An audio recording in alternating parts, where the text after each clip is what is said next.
നമസ്കാരം. നന്മ കൂടിയാലും ഇക്കാലത്ത് പ്രശ്നം തന്നെ. ഏറ്റവും കൂടുതൽ പറ്റിക്കപ്പെടുന്നത് മനസ്സിൽ നന്മ കൂടുതലുള്ളവരാണ്. നമ്മൾ ഏറ്റവും വിശ്വസിക്കുന്ന ആൾക്കാർ തന്നെ പറ്റിക്കും. അങ്ങനെ പലപ്പോഴും സമൂഹത്തിന് മുമ്പിൽ തല കുനിക്കേണ്ടി വരും.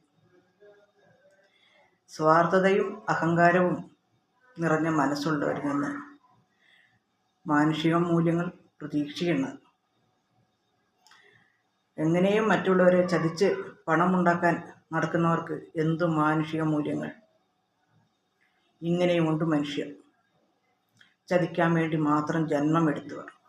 അവർക്ക് മറ്റുള്ളവർ ജീവിക്കുകയോ ജയിലിലാവുകയോ മരിക്കുകയോ ഒരു പ്രശ്നമില്ല. സൂക്ഷിക്കുക, ശ്രദ്ധിക്കുക.